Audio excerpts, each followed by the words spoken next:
सदगुरुदेव की। परम पूज्य संत सिरमौर सतगुरु कबीर साहब जी, हमारे हृदय सम्राट सतगुरु सामंत साहब जी, मुद मंगलमय सभी संत समाज, आचार्य इंद्रदेव जी, भक्त साधक, ममतामयी माताएं बहनें एवं बच्चे,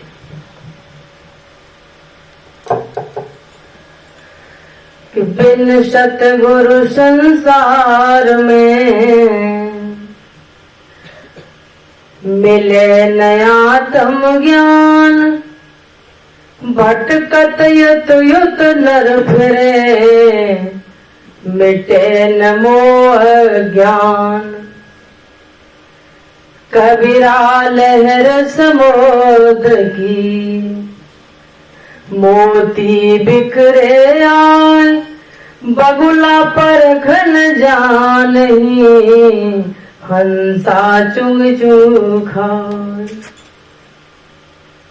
गुरु मिला तब जानिए, मिटे मोह तम नाश, नहीं तो जग में भटकते, जीव है पशु समान।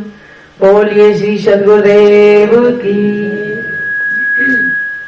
अभी आप सभी संत महापुरुष भक्त साधकों के अमृतमयी विचारों से ओतप्रोत हो रहे थे। संसार में ज्ञान प्राप्त करने के लिए पहला उपाय है सत्संग, संगत। हमारी जैसी संगत होगी और रहेगी, हमें वैसा ही ज्ञान प्राप्त होगा। इसके हजारों उदाहरण हैं। संगत कीजिए साधु की, हरे और की व्याध। जो साधुओं की संगत करता है तो वो दूसरों की व्याधि, दूसरों की परेशानियां हरेंगे, और दुष्टों की संगत करता है तो वो खुद भी परेशान रहेगा और दूसरे को पल पल परेशानी देगा। संगत आपने देखा हो बाहर से देखने में कि कबीरा लहर समुद्र की, मोती बिखरे आए, बगुला परख न जाने, हंसा चुंग चुंग। बगुला और हंस समुद्र के किनारे बैठे हैं और दोनों का एक ही वर्ण है, दोनों ही सफेद हैं, और समुद्र में से मोती निकलते हैं और बगुला उनके ऊपर पैर रखता हुआ आगे चला जाता है। वो देखता है कोई मरी हुई मछली मिल जाए, वो उन मछलियों को तलाश करता है, जिंदा या मछली मरी हो और हम खाएं, और हंस उन मोतियों को चुनता है। इसी संसार में सब कुछ है, अच्छा भी बुरा भी। भमरा और एक गोबर का गोबरीला एक कीड़ा होता है, दोनों ही एक शकल के होते। कभी आप देखना, आप चक्कर में पड़ जाओगे कि कौन सा क्या है कीड़ा। लेकिन भमरा क्या करता है, वो फूलों में पराग लेता है, सुगंध लेता है, और गोबर का गुबड़ीला जो कीड़ा होता है उसे सिर्फ गंदी जगह पसंद है, उसे गोबर या विष्टा ही चाहिए, और वो उसी में खुश और मगन रहता है। ये संगत का असर होता है। एक बार एक मछुआरे अपनी टोकरियों में मछली मार के और बाजार में बेचने जा रहे थे। सवारी में बैठे, सवारी खराब हो गई तो उन्हें रात हो गई, एक जगह रात में रुकना पड़ा, बाजार तक नहीं पहुंच पाए।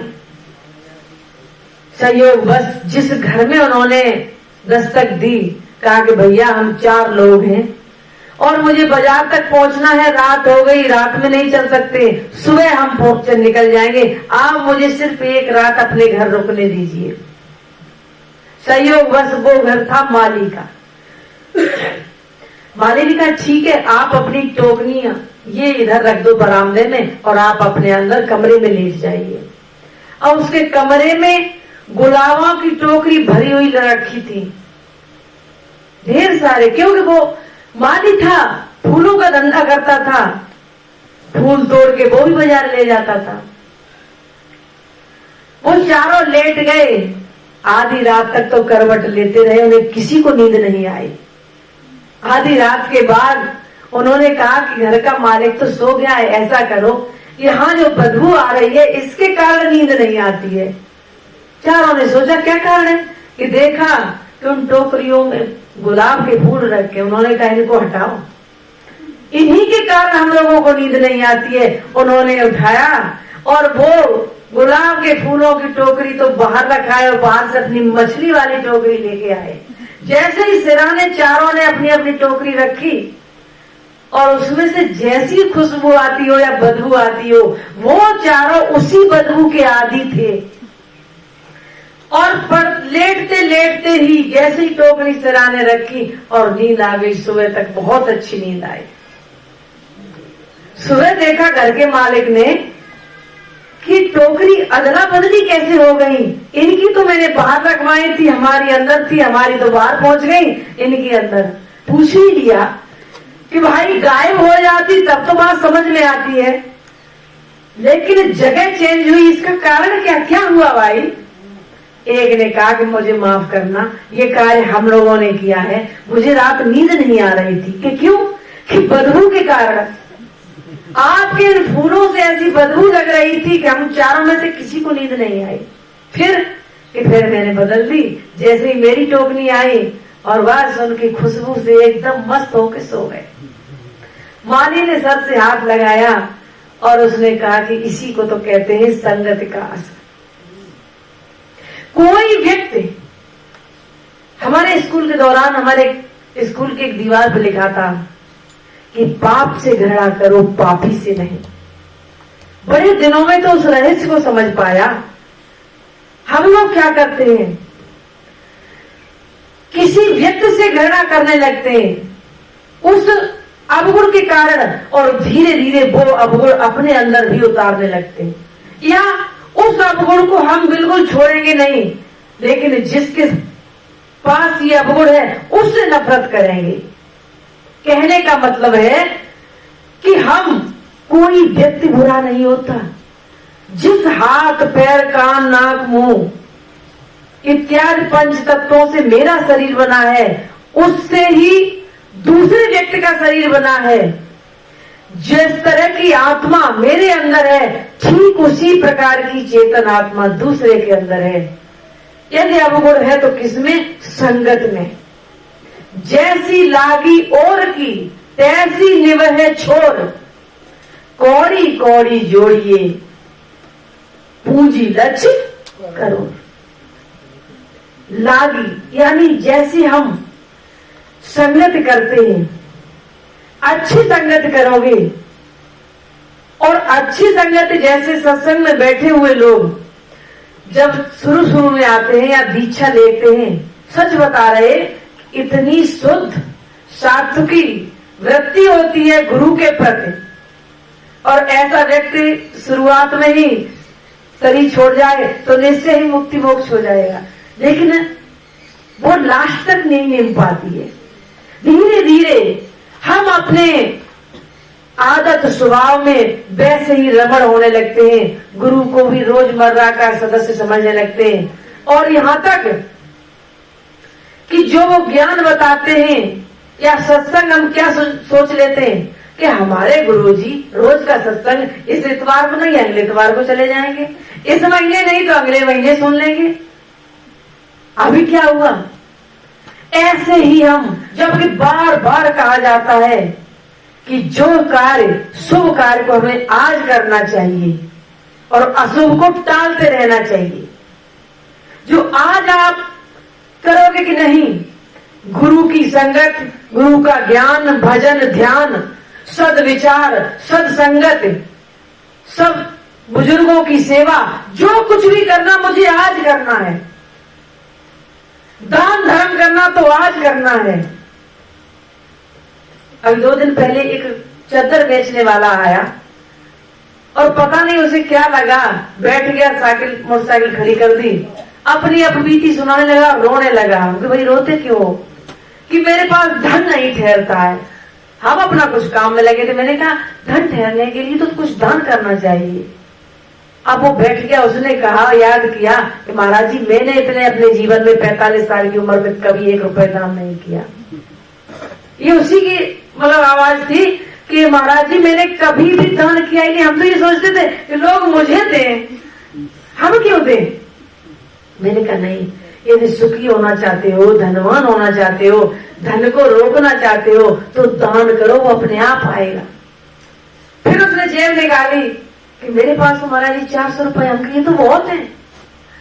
यदि 10% दान करना है तो 400 रुपए में 40 रुपए हो गए।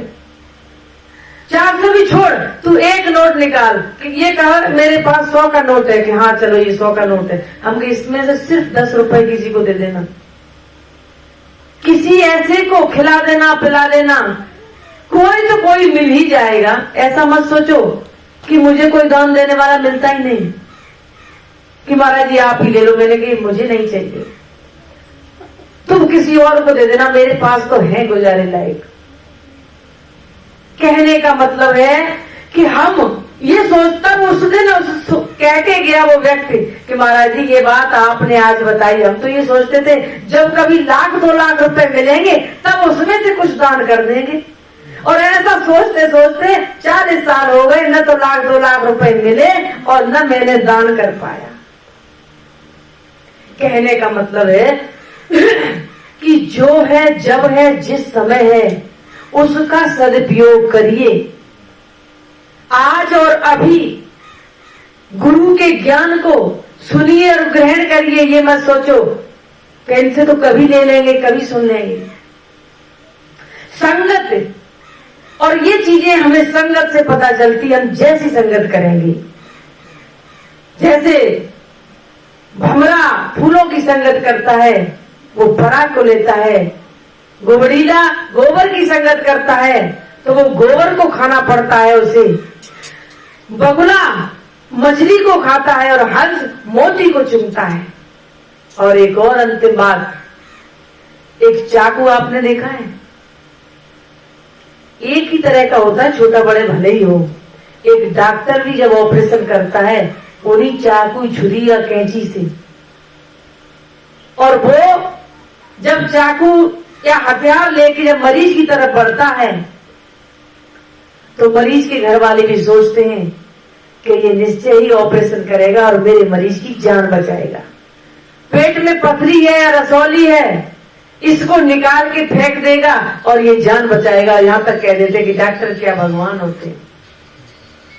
और वही चाकू एक डाकू या अत्याचारी व्यक्ति लेके आए तो सब क्या कहेंगे कि अब तो ये जान लेगा, ये तो हत्यारा आ गया। औजार एक ही है, एक ही जैसे 2 इंसान हैं, और मरने या मारने वाला व्यक्ति भी एक ही है, लेकिन दोनों के भाव अलग अलग हैं। डॉक्टर का भाव है इसे जिंदा करने का, और उस चोर का या हत्यारे का भाव है इसे मारने का। औजार वही है। अब ये भाव बना कैसे? भाव बनते हैं सत्संग से, संतों की संगत से। ऐसे कितने लोग हैं परिवार में। मेरा तो बार बार यही कहना होता है कि आध्यात्मिक उन्नति से पहले आपको पहले अपनी भौतिक उन्नति करनी है, समाज में जीना सीखना है। अभी हमारे आचार्य साहब ने कितना कुछ बताया। और ऐसे संत महापुरुषों की जब हम संगत करते हैं तो कितने भी दुष्ट प्रकृति के बच्चे हों, उनकी भी अपने माता पिता के प्रति सद्भावना आ ही जाती है कि नहीं आज हम सत्संग सुन के आए हैं। हम अभी तक तो अपने बाप को ऊंची आवाज में डांट देते थे, माँ की बात नहीं मानते थे। बड़े भाई ने मेरे जीवन भर मेरे साथ अच्छा किया है और हम उन्हें भी गाली सुना देते थे, लेकिन नहीं आज हम सत्संग सुन के आए हैं। यदि वो सेवा नहीं करेगा तो 2-4% उसकी गालियों में जरूर असर पड़ेगा। इस बात को हम दावे के साथ कह सकते हैं। ये होता है सत्संग का असर। कि जब आप अच्छी संगत करोगे, अच्छी बातें मिलेंगी और उनको सुनोगे कि जैसी लागी और की जैसी तैसी निभरे छोड़। जैसे एक एक गुल्लक में हम एक एक रुपए डालते रहते हैं, महीने भर में 30 रुपए हो जाते बढ़ते हैं। कौड़ी कौड़ी जोड़िए पूंजी लक्ष्य करोड़।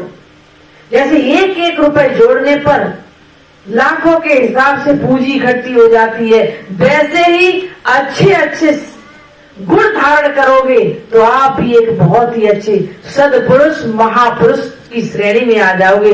ये होता है हमारी संगत का असर। और संगत करके आपको ये देखना है कि अच्छी संगत करोगे तो भजन ध्यान सेवा करोगे, बुरी संगत में आप खुद गर्त में जाओगे और दूसरे भी आपसे दुख पाएंगे। इन्हीं शब्दों के साथ आज के सत्संग की अपनी वाणी को विराम देते हैं। बोलिए श्री सद्गुरुदेव।